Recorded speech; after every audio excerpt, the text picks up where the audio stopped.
Good evening. I'm Harry Keeling, and on behalf of the Alaska Public Media and Alaskan Aviation Safety Foundation, welcome to Hangar Flying. We've been very fortunate the last couple of times. Clint Wease has been on, and he's the Flight Standards Division Manager for Alaska FAA. And we started out by talking about CFIT and what CFIT was. We talked a little bit about why it's so concerning to us, and we talked a little bit about some of the examples of CFIT.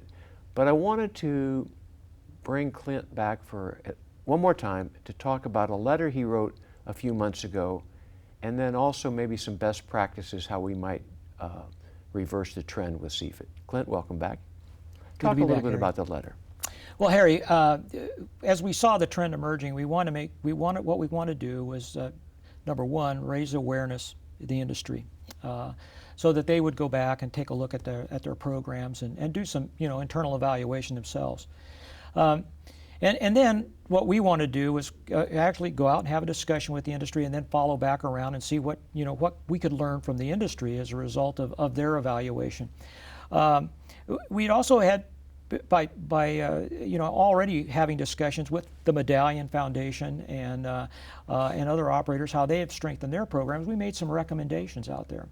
And of course, one of the recommendations we made was, whenever possible, fly IFR. It's a very structured environment, and a lot of controls in place to assure safety. We also wanted operators to take a look. We recognize you can't fly IFR all the time. There's route structures out there that just are VFR routes only. So we want to make sure that operators looked at their special VFR programs. What were they doing there? Did they have good policy and procedures around that? We also suggested that operators take a look into developing VFR routes. We didn't have an IFR route structure into an airport.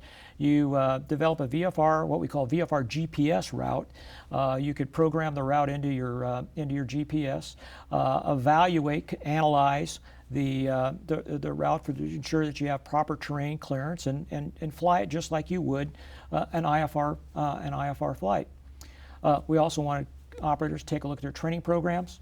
Flat light. What are they doing around that? What are whiteout conditions?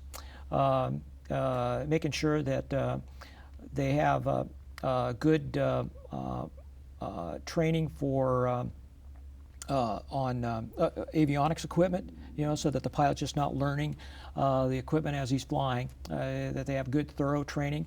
And then another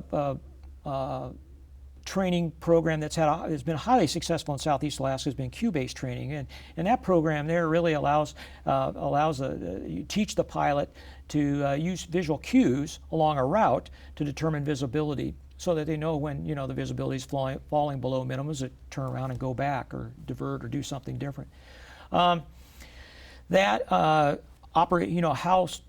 Take a look at their operational control systems. Using flight risk assessments was another recommendation. And when you use that flight risk assessment, is management brought in at the appropriate time as the risk increases? To get their buy-in, or buy out, as the case may be, if they don't want to approve the flight. So those were some of the recommendations that we had made to the air carrier industry. On the GA side of the house, as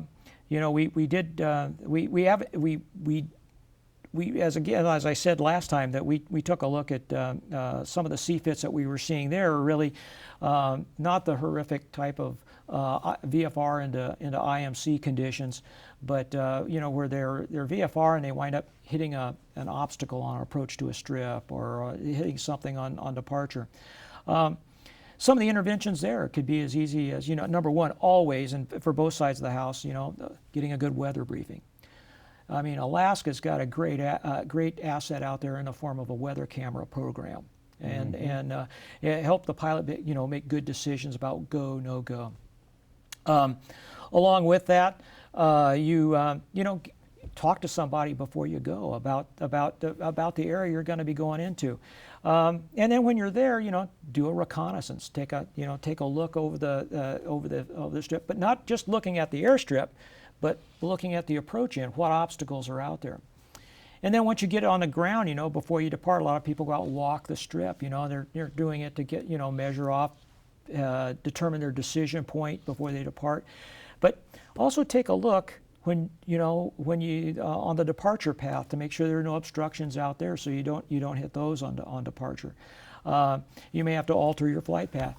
So there's a lot of interventions there that people can again, it's flight risk assessments for the GA folks. You know, personal minimums. Yep. You know, a lot of things out there that can enhance safety. Clint, I hope people are taking notes because you had some really good ideas, and I appreciate the efforts you're making to educate people to some of these things that they could be doing to avoid these CFIT accidents.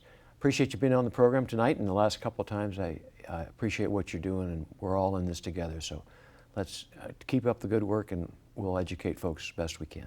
Thanks, Thank Harry. you. Ladies and gentlemen, I hope you enjoyed tonight's program. Until next time, fly safe.